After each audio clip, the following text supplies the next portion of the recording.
Princeton, New Jersey. July 1935. While collaborating at the Institute for Advanced Study, physicists Albert Einstein and Nathan Rosen publish a groundbreaking idea. They come to the conclusion that the theory of relativity actually allows for shortcuts across the space-time continuum. These paths, called Einstein-Rosen bridges, more commonly known as wormholes, connect two distant locations, making travel to the most remote stars in the universe a possibility. What you're talking about is a structure in space that involves very, very strong bending of space and the connecting of two different parts of space.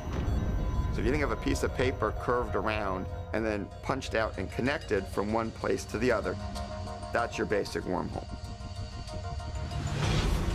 If we look at the distance from our planet to the nearest star system, it's 4.2 light years away.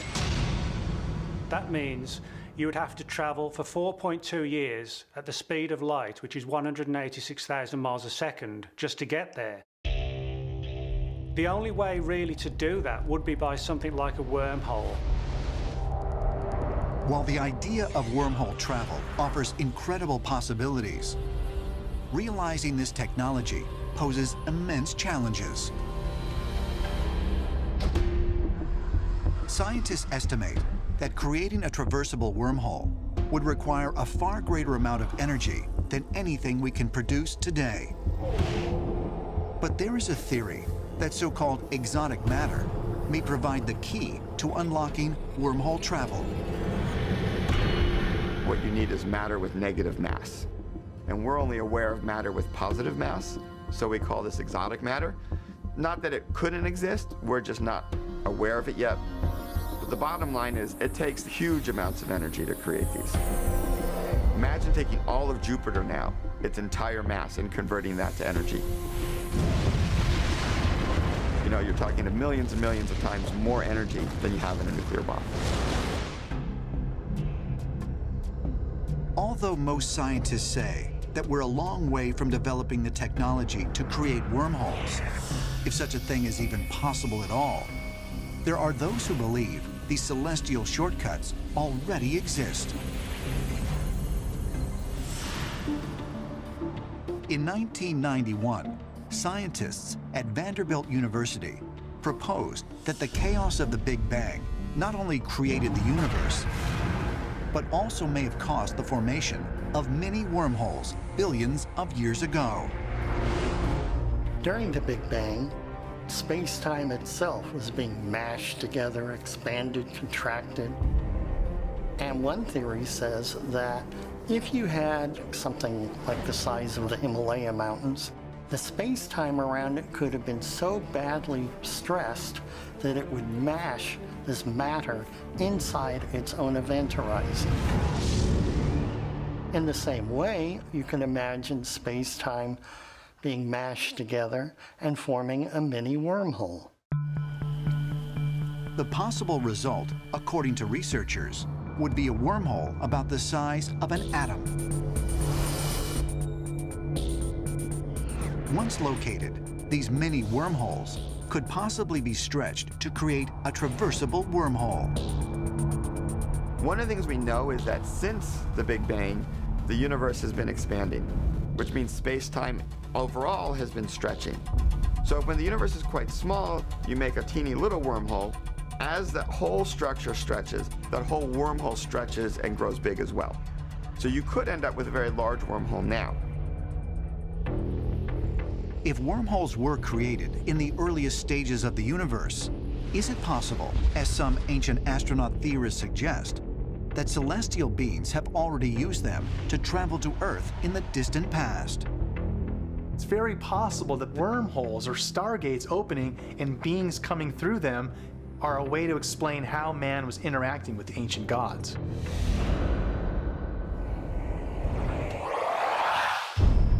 In Suffolk County, England, there is a remote forest in the village of Rendlesham that has become famous for being the site of one of the most extraordinary UFO encounters ever reported.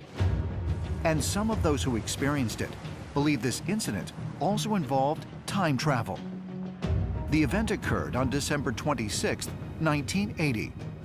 Airman John Burroughs was performing a routine security check at a U.S. Air Force base when he received orders to investigate a possible downed aircraft. My supervisor called me on the radio and asked me to meet up with him so we could check the east gate. We're driving down the road leading to the east gate to check on it when all of a sudden he saw some strange lights in the forest.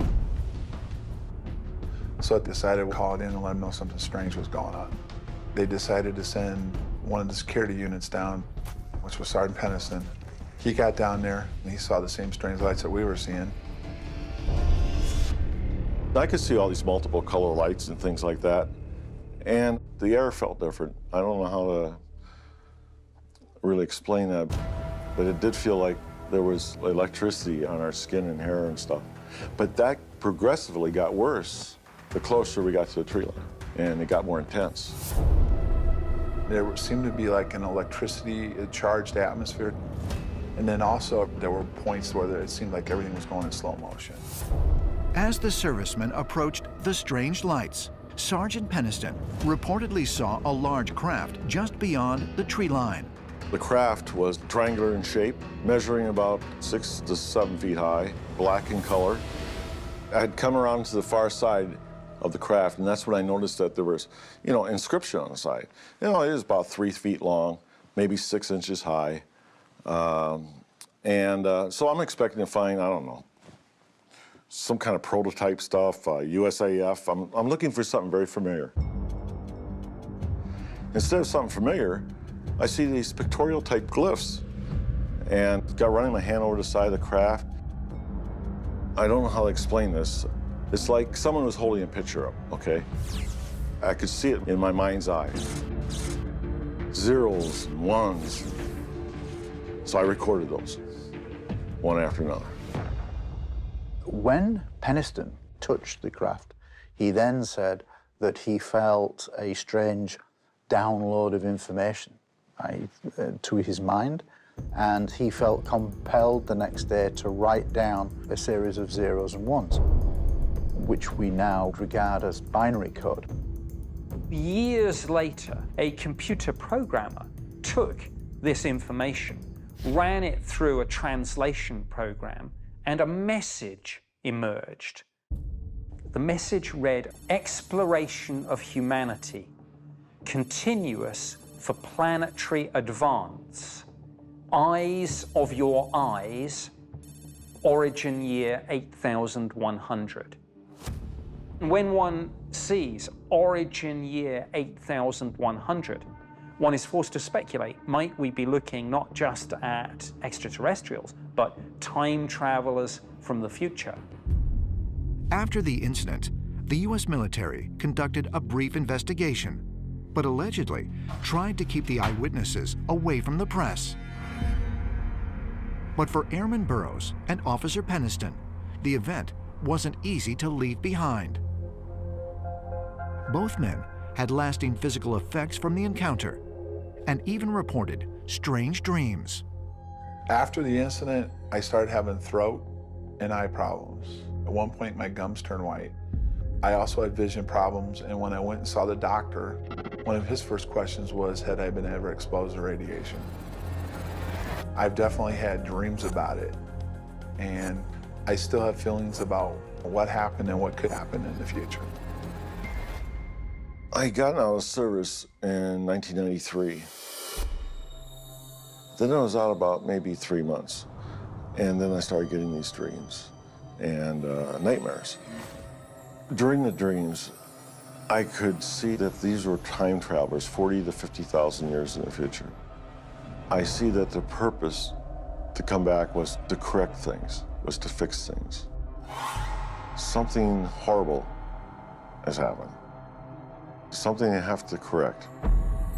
But it requires time travel. It requires going back into the past. I've never had a feeling of it being extraterrestrial. It's always been that they were simply us in the future. Could it be that the craft reportedly witnessed by James Penniston and John Burroughs came not from a distant star, but from a distant point in time. Pampa Uscama, Chile. April 25th, 1977, 4:15 a.m. Corporal Armando Valdez patrols the northern desert with a 7-man military unit. Suddenly, their lookout bursts into camp. He has just witnessed 2 bright violet lights descend from the sky and land 500 yards away. Corporal Valdez was the leader of this patrol, and he approached these objects. What happened next is shrouded in confusion and mystery. His men saw him almost disappear into the light. He recalls getting disoriented, confused, perhaps passing out. And next thing he knew, he reappeared again. But the strange thing was that he had 5 days' growth of beard. And his watch showed a date 5 days into the future. Had he somehow been gone 5 days, and yet, to all the rest of the people in the patrol, it was just perceived as a few minutes? We were able to interview 4 members of Valdez's squad. We interviewed Armando Valdez, and everyone corroborated that this experience had actually occurred. Immediately following the incident, Corporal Valdez returned to his men on the verge of collapse and uttered an ominous phrase. You don't know who we are or where we come from, but we will be back soon. Based on the growing number of reports since this mysterious encounter, many believe that they were true to their word. There are so many UFO sightings in Chile. It's a hotbed of UFO activity. And even just in the last 8 years, there have been some significant UFO sightings that the Chilean government has actually admitted to. We see an extraordinary range of cases in Chile, from close encounters through to pilot encounters with UFOs. I think the reason why Chile to this day is considered a hotspot of UFO activity is because Chile features one of the biggest uninhabited geographical locations on Earth. The northern part is desolate desert that's virtually unpopulated. And the southern part of Chile is fjords and glaciers. It's also hardly populated down there, too. There are all kinds of hiding spots, vacant places on the map where absolutely no one goes. It's an ideal place to hide. It'd be an ideal place for an underground base. Anything that enters our territory can hide. Centuries can pass, and no one will discover it. Are extraterrestrials hiding in, or even below, the uninhabited regions of Chile? And if so, is it their intention to merely observe humanity? Or could there be something more tangible attracting them to this part of the world?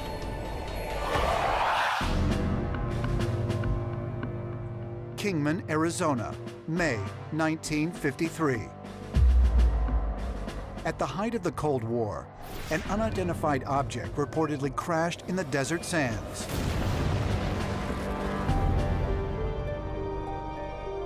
What remained was allegedly sent to America's most top-secret facility, Area 51. But it wasn't until 45 years later, in 1998, that a retired military engineer named Bill Uhouse came forward to make a stunning claim. The military didn't just have the extraterrestrial technology, they had an actual living alien.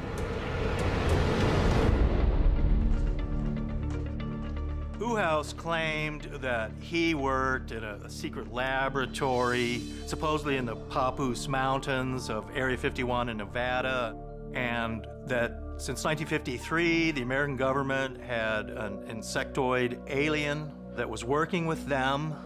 His name was J-Rod. J-Rod supposedly assisted the military in understanding and duplicating the incredible power systems and futuristic technology that was combined and created for the Kingman craft. Shortly after Bill Newhouse broke the story, microbiologist Dan Burish came forward to confirm his claim. But according to Dan Burish, J-Rod claimed that he was not an alien. What he revealed was something even more shocking.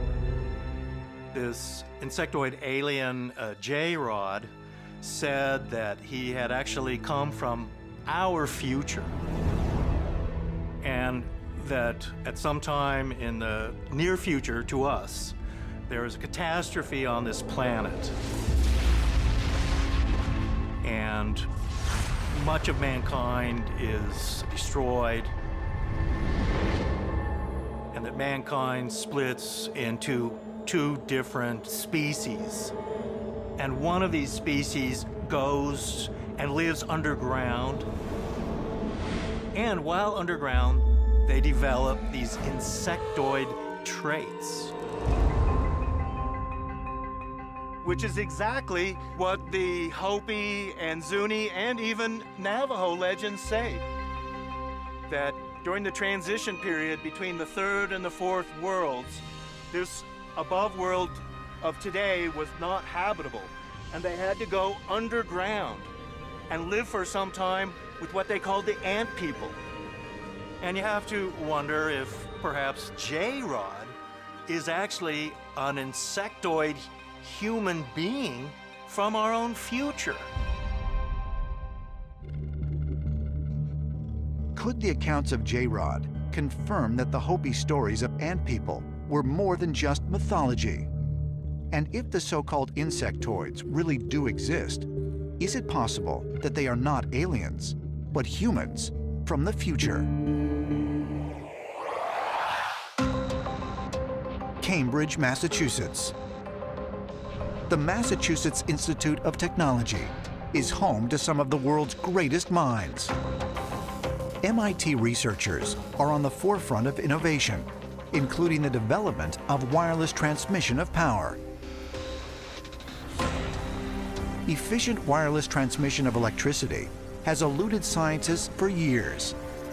Radio waves, microwaves, and even laser beam transmission of power have fallen short. But in 2007, MIT researchers were able to safely transmit power wirelessly 7 feet across a room. A feat heralded as a first step to cutting the power cord. Incredibly, a world in which all electrical devices would be automatically powered at all times, requiring no charging or wires, was envisioned more than a century earlier by inventor Nikola Tesla. And by some accounts, he was close to actually achieving that goal. The ideas of Tesla for wireless power have only been briefly investigated by various scientists.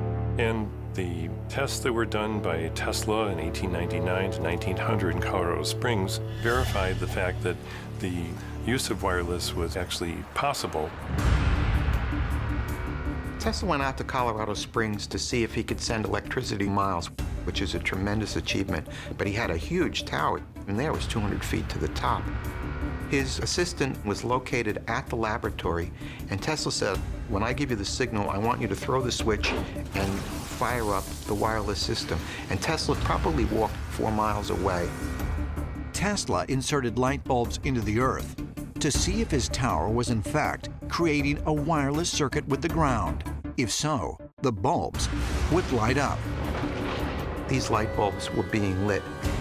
So he was able to establish that he could transmit electrical power over great distances.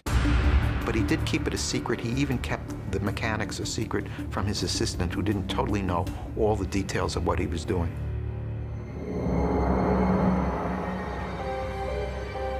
Shoreham, New York, 1901. Tesla convinces banker J.P. Morgan to give him $150,000 for the construction of a radio station. But instead, he uses the money to build a giant wireless transmitter he calls Wardenclyffe Tower. Wardenclyffe was 187 feet to the top, but it also went 120 feet down into the ground. And Tesla had envisioned receiving stations which would look just like the Wardenclyffe Tower at different nodal points around the Earth. So you would jump energy by means of wireless from station to station. He even thought that he could eventually use the same system to jump power to different planets. But Tesla's dream of creating a highly efficient broadcast of wireless electricity was cut short when in 1904, its funder, J.P. Morgan, discovered Tesla's true intentions: to provide free power to everyone on the planet. With lack of additional funding, by 1908, the project was completely abandoned. And in 1917, the tower was demolished. No company, no corporation wants to give away its technology freely. So Tesla was shut down so that the world wouldn't have free energy. But just how was Tesla able to transmit electricity wirelessly for several miles when modern scientists can only manage 7 feet? Tesla credited his many inventions to the ability to realize them entirely in his mind. He also described experiencing intense flashes of light, which were followed by moments of intense creativity and clarity. He would see an invention appear before his eyes in almost holographic detail. He said that he could rotate these visions, take them apart piece by piece, and he knew exactly how he was going to build these inventions based on his visionary experiences. One of his greatest creations is the rotating magnetic field, and that came in a flash of intuition. He felt that we were receivers, that all impulses came from the outside, and that we worked on these impulses. So he doesn't believe that they come from dreams or inner visions. He really felt that we were, in a sense, self-propelled robots. Some ancient astronaut theorists believe there may be another explanation for Tesla's uncanny abilities and mysterious visions. They suggest these spontaneous episodes are proof that Tesla was receiving information from an otherworldly source. These images would literally burst into his mind. Somehow, somewhere, some connection was made. And it's the same way that biblical prophets received their prophecy. Nikola Tesla was clearly in touch with something. You have to wonder if extraterrestrials themselves weren't feeding him images of inventions that only he could understand. Nikola Tesla felt there was a knowledge base located somewhere in the universe that all of humanity could tap into if they just knew how to properly tune their mind to this knowledge base.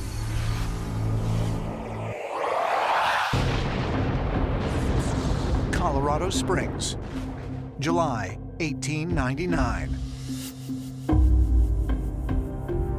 While testing a magnifying transmitter built to track storms, Nikola Tesla claims he received some sort of transmission from an unknown source. One night he was tracking thunderstorms 600 miles away, but all of a sudden he heard these beeps.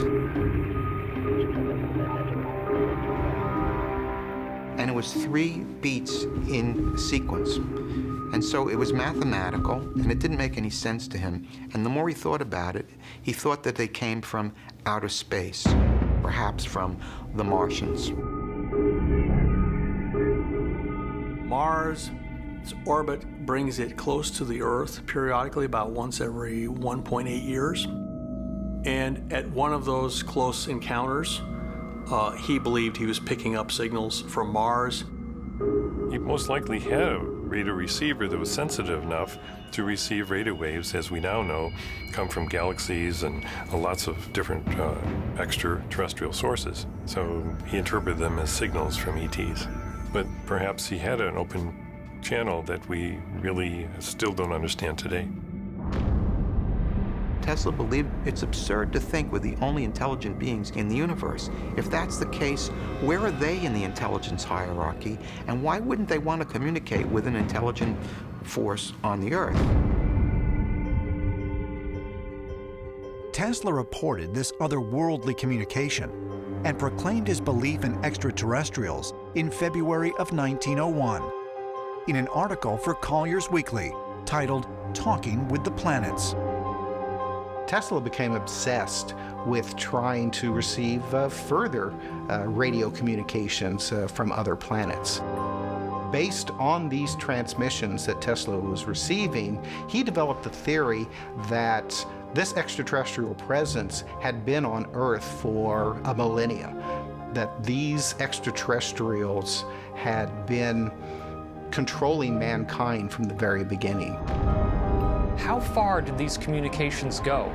Did it lead to the point where he was actually able to receive useful information that was helping him build his inventions? Many believe that this is what happened, and that Tesla had direct contact through the things he'd invented with extraterrestrial intelligence. But the shocking revelation was shunned by Tesla's scientific peers and led many to deem him a mad scientist. So you have Nikola Tesla electrifying the world, literally. Then, about the time that he had a falling out with J.P. Morgan, a very powerful man, he'd also had a legendary falling out with Edison, another legendary powerful man. Then it came out that he was trying to perhaps signal the planet Mars. And his enemies exploited this, I think, to try and discredit him. Tesla talked about atoms working like solar systems, and that light could work as a wave and a particle. Einstein got a Nobel Prize for saying light worked like a particle, and Bohr and Rutherford got a Nobel Prize for saying that atoms were like little solar systems. So why is he removed from the history of quantum physics when he really belongs at the heart of it? So I think he's been unfairly treated by the physicists, and part of the reason is his attachment to extraterrestrials. Was Nikola Tesla simply letting his imagination get the better of him? Or is it possible he really was in contact with extraterrestrial beings? Belgrade, Serbia. Housing more than 160,000 documents, the Nikola Tesla Museum offers rare insight into some of Tesla's future plans, including what some believe to be drawings of spaceships. According to historians, Tesla began work on his flying machine in 1910, focusing on the use of field propulsion or anti-gravity. It is believed Tesla had discovered that high amounts of electricity could actually create lift in an object. Throughout the 1920s and 30s, Tesla continually talked about anti-gravity ships that could derive power from his Wardenclyffe towers that were going to be broadcasting power. He claimed that these ships did not have wings or fuel. They were completely electric. But were Tesla's designs truly the first of their kind? Or is it possible, as ancient astronaut theorists suggest, that similar vehicles had already visited the planet in the remote past?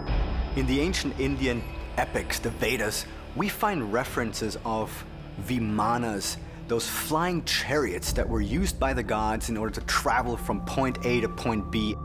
Some of these vimanas were able to alter direction at the drop of a hat without any effort. So now reading this from a modern-day perspective would suggest that some type of anti-gravity device was used. You could link this from the ancient to the modern world with the modern UFO phenomenon.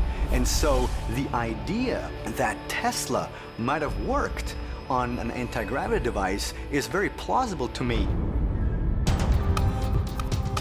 Are the depictions of flying machines in ancient Hindu texts, like the Mahabharata, really proof that Tesla had received otherworldly knowledge in order to design anti-gravity spaceships? And if the so-called mad scientist actually did make contact with extraterrestrials, is it possible he continued to carry out their wishes in secret? The Singapore Air Show, February 2014. An Israeli arms company known as Rafael Advanced Defense Systems reveals details of a laser defense system capable of shooting missiles from the sky with a pulse of energy.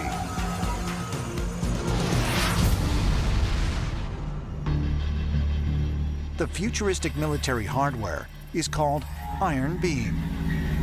The concept of Iron Beam is that it's essentially a high-energy laser that is designed to rapidly heat up the target that it's aimed at. We're talking about aircraft, drones, missiles. Anything that could launch an attack on a city could be literally destroyed in the sky by Iron Beam. This sounds very much like Tesla's death ray. This is exactly the kind of technology that Tesla was talking about in the 1920s and 30s, of using these beam weapons to shoot down missiles and projectiles. The War Department sided with Einstein and Oppenheimer's atomic bomb, not with Tesla. But now what we're seeing is that Israel is developing this iron beam technology because they realized that atomic weapons were far too destructive. Is it possible that Tesla developed a time viewing or time travel technology, and that he became aware of these developments? Tesla was once quoted as saying, "The present is theirs, but the future for which I have really worked is mine." Did Tesla, in fact, see into the future? Might Iron Beam be proof that plans for the death ray not only existed, but also may have even been confiscated and carried out by the United States government?